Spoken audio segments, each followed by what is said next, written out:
Result వస్తే ముందుకు పోదాము, లేకుంటే ఏం చేద్దామని ఆలోచిద్దాము అనుకున్నాం. సో ఈ 2 నెలల్లోనే మీకు కొంచెం బ్లాక్ షేడ్ వచ్చింది.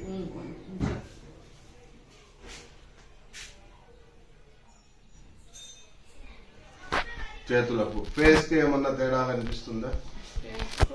ఇక్కడ కొంచెం తేడా వచ్చింది, ఒక 10%, ఒక 5%. అదే ఇక్కడ కొంచెం తేడా కనిపిస్తుంది, అక్కడ కొంచెం పైన, ఇక్కడ ఇక్కడ ఇక్కడ ఇక్కడ ఈ పెదంకు కొంచెం తేడా ఉంది, పెదం కింద కొంచెం తేడా ఉంది. కొంచెమే, పెద్దగా ఏం తేడా రాదు, అంత తొందరగా ఏం రాదు. ఇట్లా చెవులో ఏం లేదు కదా.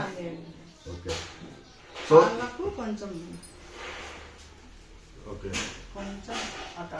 అమ్మా, కొంచెం డిఫరెంట్ ఉంది, కొంచెం తేడా అయితే వచ్చింది. 3 నెలల తర్వాతనే చూద్దాం అనుకున్నాం. దేవుని దేవల్ల 2వ నెలలోనే మనకు తేడా ఉంది.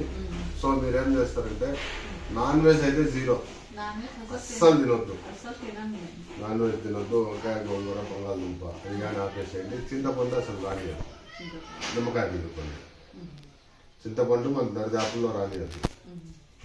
చింతపండు లేకుంటే నిమ్మకాయ పిండుకోండి. కొంచెం జాగ్రత్తగా ఉండండి. మోషన్ ఫ్రీ అవుతుంది. ఓకే, అది అట్లనే కంటిన్యూ చేయండి. మ్యాక్సిమం ఈ 2 నెలల్లోనే చాలా డిఫరెంట్ వచ్చింది. కొంచెము ఇలాగనే ఇంకొక ఈ మంత్ మొత్తం వాడి నెక్స్ట్ మంత్ మనము ఎట్లా ఇదే కంటిన్యూ చేయాలా, లేకుంటే ఏదన్నా చేయాలా అనేది ఆలోచిద్దాం. సరే, ఓకే.